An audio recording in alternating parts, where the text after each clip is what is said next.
Всем привет! Вы на канале Даша Техника. Сегодня я вам расскажу, как танк Т-80 не один раз спасал свой экипаж. Итак, поехали. А как я строю такие модели танков, вы можете посмотреть на моем канале Dasha Models. На этих кадрах демонстрируется реконструкция событий того боя в парке Патриот. И в качестве главного действующего персонажа играет именно тот же танк Т-80БВ, который участвовал в легендарном бое.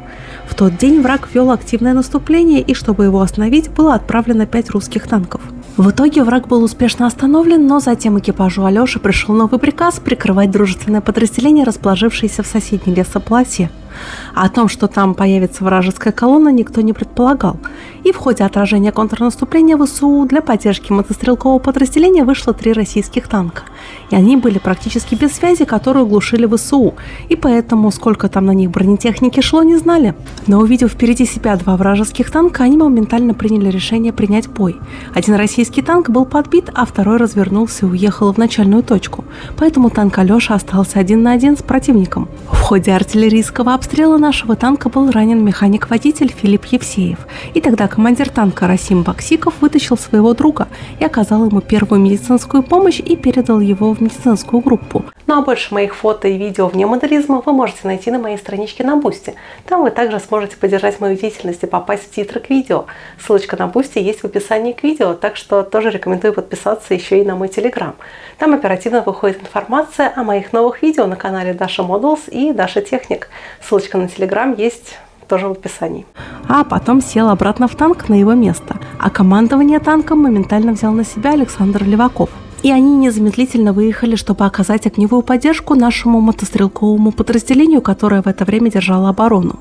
Командир Леваков увидел впереди 2 танка и движущуюся колонну, состоящую из 6 единиц вражеской техники. Экипаж танка Алеша своими действиями опроверг пословицу «один в поле не воин» и вступил в неравный бой. В течение первых 4 минут из укромного места в лесополосе наводчик-оператор Алексей Неустоев уничтожил 2 танка Т-72Б. И колонна замерла от неожиданности. Этим моментом воспользовалось мотострелковое подразделение и принялось обстреливать вражескую технику. С точным попаданием танкистам удалось намертво остановить первую машину в колонне. Это образовало пробку из техники, которую накрыла подоспевшая артиллерия. Тем временем танк продолжил бить по врагу, не давая ему отступить и забрать технику. Это заставило механиков вражеской техники делать ошибки, и они стали выезжать на заминированное поле. Несколько бронемашин подорвалось на минах. А потом, когда колонна остановилась, их огнем накрыла российская артиллерия, а танкисты только добивали уже подбитые машины. И в это время по застопорившейся колонне врага начала работать наша огневая поддержка из противотанковых управляемых ракет, станковых противотанковых гранатометов и крупнокалиберных пулеметов. И еще несколько вражеских машин выехало с узкого прохода на минное поле и напоролось на мины. Упорный Алеша меж тем вернулся на боевую позицию и добил врага. Танк Алеша выехал из укрытия и в течение 30 минут добил подбитую нашим мотострелковым подразделением технику, 1 бронетранспортер М113 и 5 американских бронетранспортеров Макс Про. После боя танк Алеша еще 40 минут прикрывал своим огнем мотострелковое подразделение. А о том, что только один Т-80 противостоит целой колонне ВСУ, танкисты даже не догадывались. Лесополоса значительно закрывала обзор, а вражеские глушилки не позволяли выйти на связь с командованием.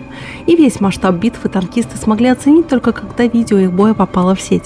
Когда у танка закончились снаряды, они поехали на перезарядку, и на их место приехал другой танк. Но танк Алеша не успел уехать далеко, старший лейтенант Расим Басиков увидел, что танк, который пришел на замену, был подбит.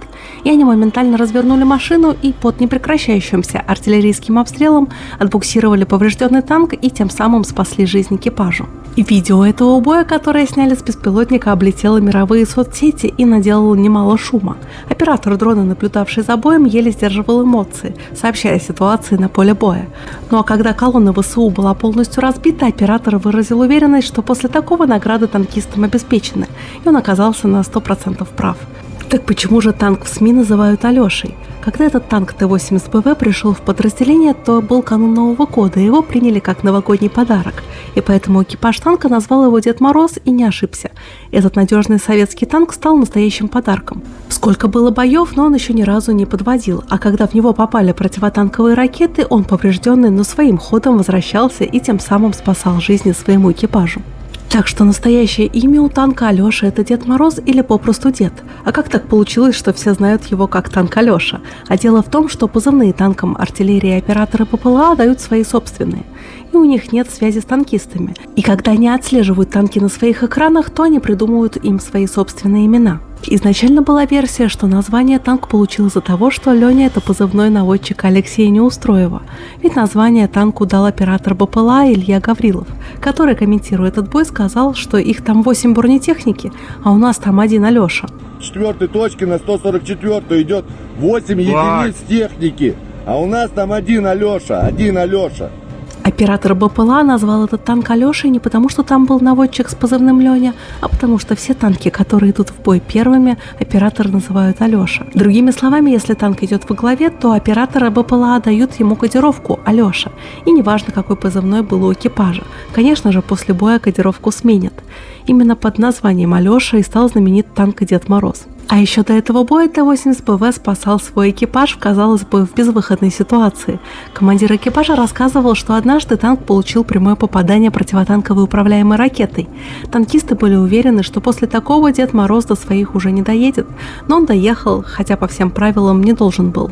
И также я хочу рассказать о бронированном герое этого боя – танке Т-80БВ. В Советском Союзе в ходе грядущей ядерной или неядерной войны готовились не просто обороняться, а опираясь на свои танковые и мотострелковые дивизии и союзников перейти в решительное наступление до Ла-Манша и Атлантического океана.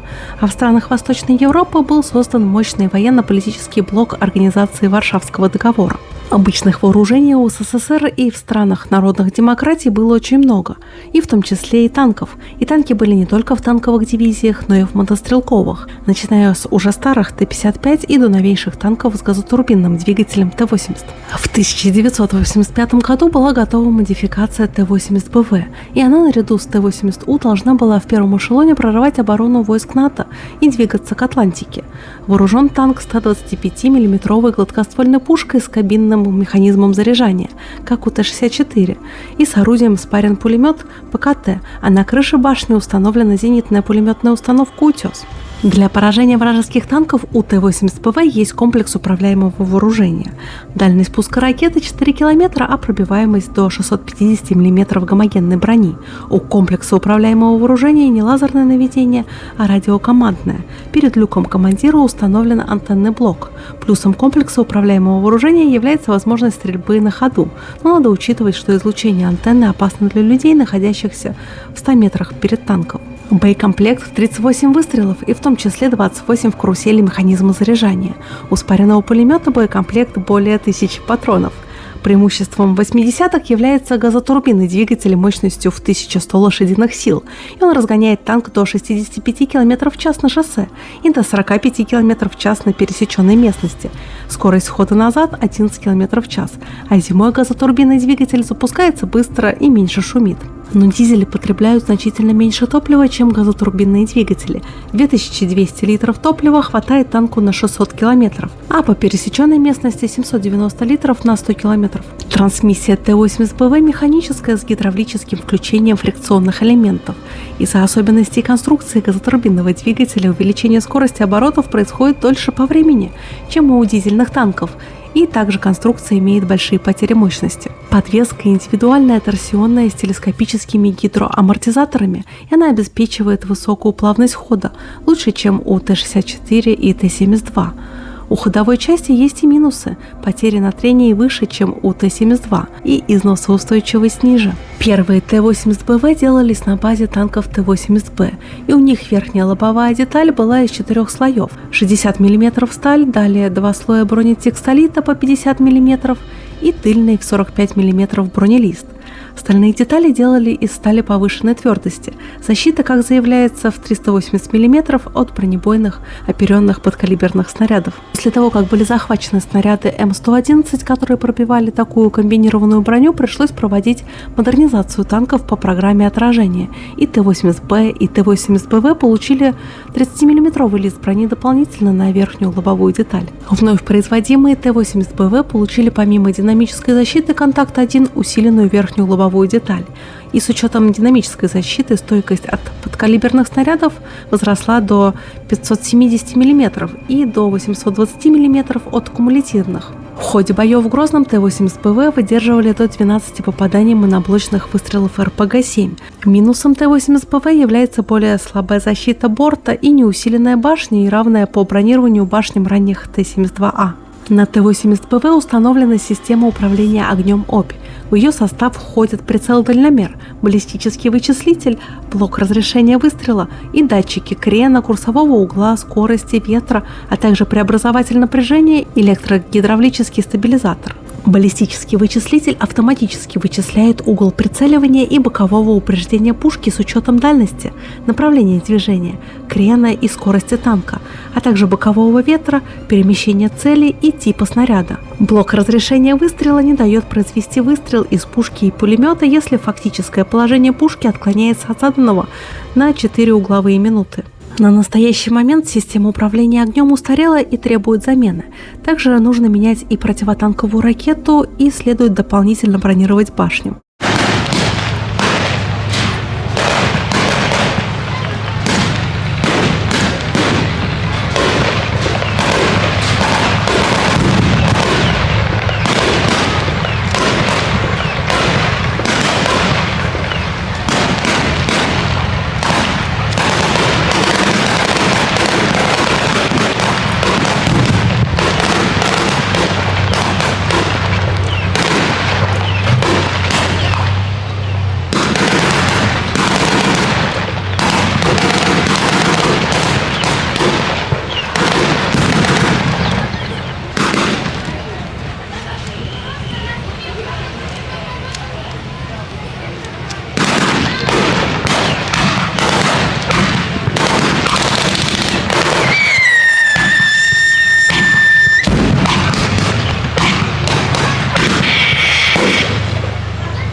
4.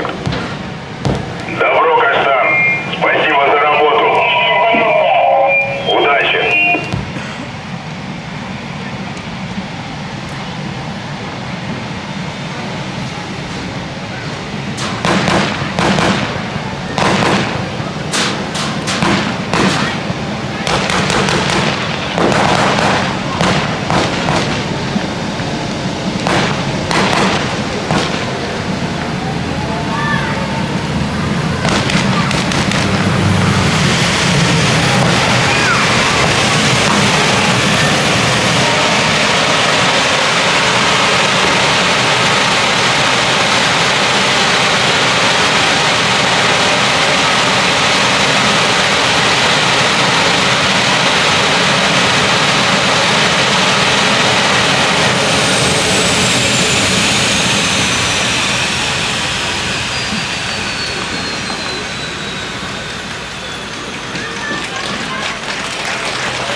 И вот такая история получилась у легендарного экипажа и у танка легенды. Если вам понравилось мое видео, то не забывайте писать комментарии и подписываться на канал. А также заглядывайте на мой второй канал про моделизм Dasha Models, где я строю модели показываемой здесь техники. А если вы хотите поддержать мою деятельность рублем, то приглашаю вас на мою страничку на Boosty, есть ссылочка в описании. Там можно найти контент обо мне, вне техники и моделизма. До новых встреч, пока-пока!